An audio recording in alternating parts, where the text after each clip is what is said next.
திராவிட முன்னேற்ற கழகத்தின் செய்தி தொடர்பாளர் பேராசிரியர் கான்ஸ்டன்டைன் ரவீந்திரன் அவர்கள் நிறைய விமர்சனங்களை வைத்திருக்கிறார். திரு விஜய், எப்படி பார்க்கிறீங்க சார்?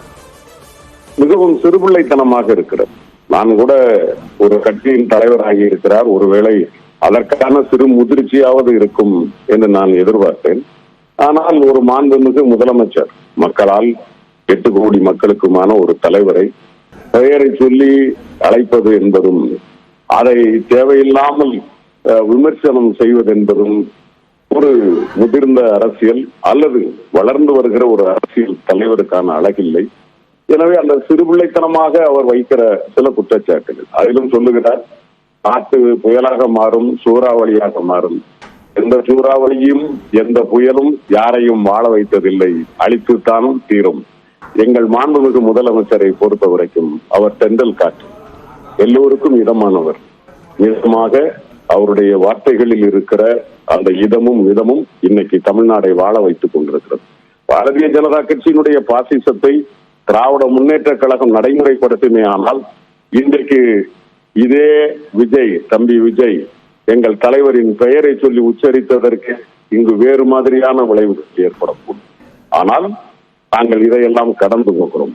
பாசிசம் எங்களுக்கு எந்நாளும் எதிரி. பாசிசத்துக்கு வாழ்பிடிக்கக்கூடிய இதே போன்ற தம்பிமார்களும் எங்களுக்கு எதிரியாக நிற்க வேண்டும் என்று அவர்கள் நினைக்கிறார்கள். ஆனால் எங்களை பொறுத்த வரைக்கும் எங்கள் தத்துவத்திற்கு எதிரான தத்துவம் யாரிடம் இருக்கிறதோ அவர்கள் தான் எதிரிகள். இவர்களெல்லாம் நாம் மைதானத்திலே பல நேரங்களில் பார்த்திருக்கிறோம். மிகவும் தேர்ந்த கைதேர்ந்த விளையாட்டு வீரர்கள் அணி விளையாடி கொண்டிருக்கிற போது விளையாட்டு மைதானத்திற்கு வெளியே தன்னை அங்கே விளையாடுகிற டெண்டுல்கராகவோ தோனியாகவோ நினைத்துக் கொண்டு விளையாடுவதை போல தம்பி விஜய் அரசியலில் பேசிக் கொண்டிருக்கிறார்.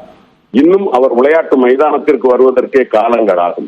அவர் நடத்துகிற கூட்டங்களோ அப்படியாகத்தான் விஜய் திமுக பார்க்கிறது என்று சொன்னால் ஏன் இவ்வளவு நெருக்கடி தாவேக்காவுக்கு கொடுக்கணும்? கட்சி ஆரம்பித்தது முதல் இன்றைக்கு இந்த கூட்டம் நடத்துகிற வரைக்குமாக கடுமையான நெருக்கடியை மக்களை சந்திக்க விடாமல் ஏன் ஏற்படுத்தணும்னு கேட்கிறார்.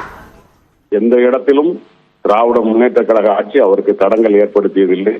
கள்ளக்குறிச்சியிலே அவர் மாநாடு நடத்தினார். நமது தொலைக்காட்சியே அதை ஒளிபரப்பு செய்தது.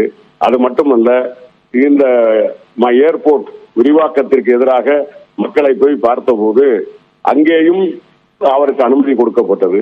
இன்றைக்கும் இடையிலே அவர் பனையூரிலே நடத்திய ஒரு அனுமதி கொடுக்கப்பட்டது, இப்பொழுதும் கொடுக்கப்பட்டது.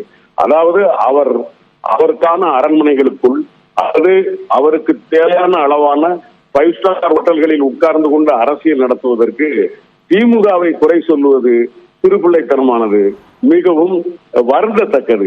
தம்பி விஜய் இனிமையாவது மக்களுக்காக பணி செய்வதற்கு பனையூர் போன்ற அந்த பங்காக்களை விட்டு சாலைகளுக்கு வந்து போராடுவார் என்று எதிர்பார்க்கிறேன். அப்படி போராடினால் அவருடைய கேள்விகளுக்கு திமுக பதில் சொல்லும். நிச்சயமாக. மிக நன்றி திரு ரவீந்திரன், இணைப்பில் வந்து கருத்துக்களை பகிர்ந்து கொண்டமைக்கு நன்றி.